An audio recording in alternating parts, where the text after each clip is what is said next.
Halo,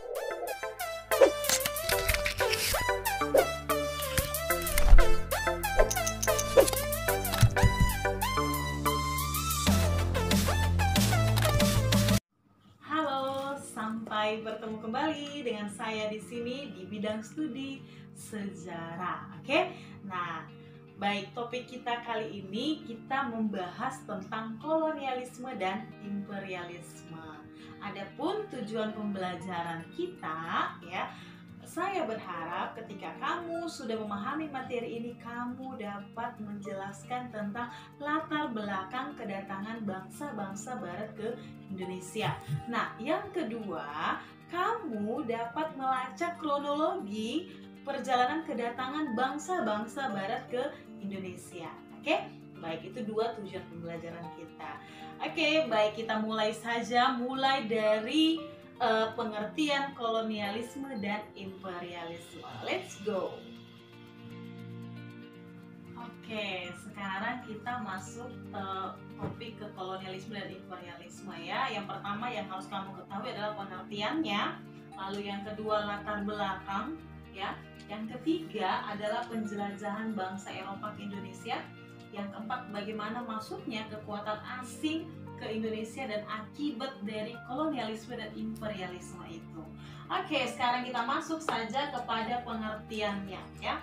Kita lihat apa pengertian dari kolonialisme. Oke?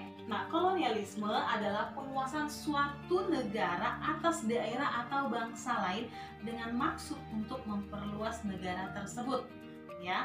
Nah, yang kedua, imperialisme adalah suatu sistem politik, ya, untuk menjajah negara lain agar mendapat keuntungan ataupun kekuasaan yang besar. Itu untuk pengertiannya, ya. Nah, lalu kita lanjutkan, ya. Bagi ini ada peta konsep saya masukkan, bisa kamu lihat nanti. Oke?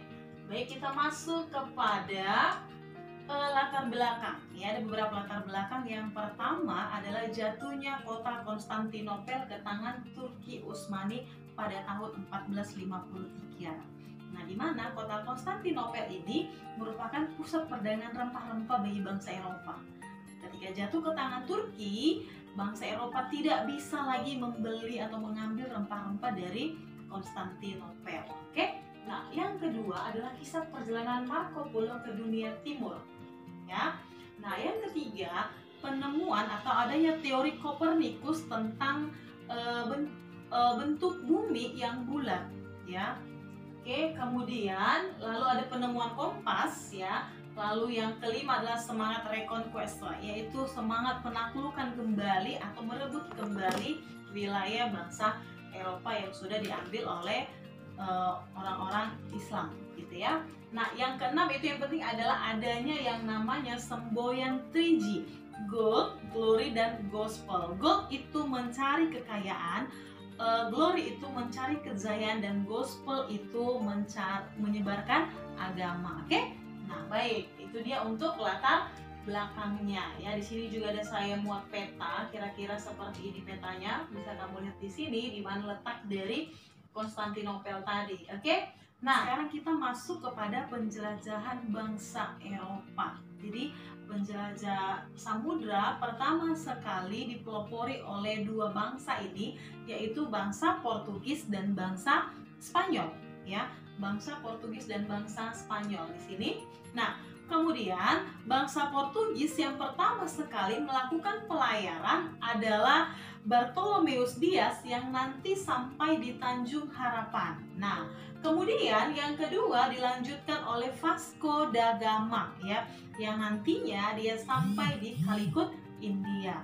Nah, yang ketiga ada si Alfonso yang nanti dia sampai di Indonesia, tepatnya di Maluku. Oke? Nah, lalu bangsa Spanyol, siapa saja pelopor bangsa Spanyol melakukan pertama sekali penjelajahan samudra?